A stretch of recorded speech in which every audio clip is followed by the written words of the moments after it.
எதுவுமே சொல்லாம இருந்தா கூட மனச தேத்திட்டு அமைதியா இருந்திருக்கலாம். ஆனா பிரதமர் மோடி அவர்களே லாக்டவுன் மாரி ஒரு சிச்சுவேஷன் வரும். எல்லாரும் ஒத்துமையா இருக்கணும் அப்படிங்கிற மாரி சொல்லியிருக்காரு. எரிசக்தி தட்டுப்பாடு வரலாம், பெரிய பிரச்சனை இருக்கு அப்படிங்கிறதையும் சொல்லிட்டாரு. சரியா? அண்ணே நல்ல ரெஸ்ட் எடுத்துக்கங்கண்ணே. எங்க எங்க அம்மா அம்மா அம்மா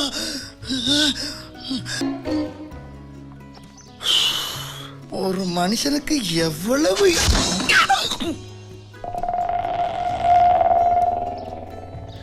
ஐயோ இதுகளும் சரி பண்ணுதே. அதென்ன எனர்ஜி கிரைசிஸ்? ஒரு நாட்டுக்கு தேவையான அளவு மின்சாரமோ எரிசக்தியோ கிடைக்காமல் போவதுதான் எனர்ஜி கிரைசிஸ் அப்படின்னு நம்ம சொல்றோம். அதாவது தேவை அதிகமா இருக்கு, உற்பத்தி குறைவா இருக்கு. இதுக்கெல்லாம் காரணம் 2 நாட்டோட தலைவர்கள் தான். அதுக்குனால நடந்த போர் தான் அப்படின்னு நம்ம சொல்றோம். அவனை சொல்லி நிறுத்துங்களேன்டா. அவன் நிறுத்துற அந்த லூசுக்கு மட்டும் வந்துட்டே இருக்கான். எனர்ஜி கிரைசிஸ் அப்படிங்கிறது அரசாங்கத்தோட பிரச்சனை மட்டும் இல்ல. இதுக்கான சொல்யூஷன் நம்ம வீட்ல இருந்து தான் நம்ம ஆரம்பிக்கணும்.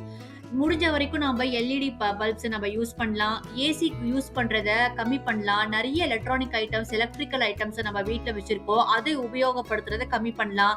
சூரிய ஒளியை பயன்படுத்தி சோலார் பேனல்ஸை வந்து நம்ம யூஸ் பண்ணலாம். இந்த மாதிரி நிறைய விஷயங்கள் மூலயமா வீட்டில் தேவையில்லாம ஓடுற ஃபேன் ஆஃப் பண்ணலாம். கரண்ட் அந்த மாதிரி நிறைய விஷயங்கள் மூலயமா நம்ம வீட்டில இருந்தே நம்ம சிக்கனமா மின்சாரத்தையும் எரிசக்தி பொருளையும் நம்ம யூஸ் பண்ண முடியும். இந்த விஷயங்களை நம்ம செய்ய தவறுனா நாம தான் பவர் கட், அப்புறம் இபி பில் அதிகமாகும், தொழிற்சாலைகளோட பாதிப்பு அதிகமாகும், சுற்றுச்சூழல் மாசு ஏற்படும். இதுக்கான சொல்யூஷனை தீர்வுகளை நம்ம வீட்டில இருந்து தொடங்கணும். இந்த வீடியோ பிடிச்சிருந்தா லைக் அண்ட் ஷேர், சப்ஸ்கிரைப் பண்ணுங்க. நன்றி.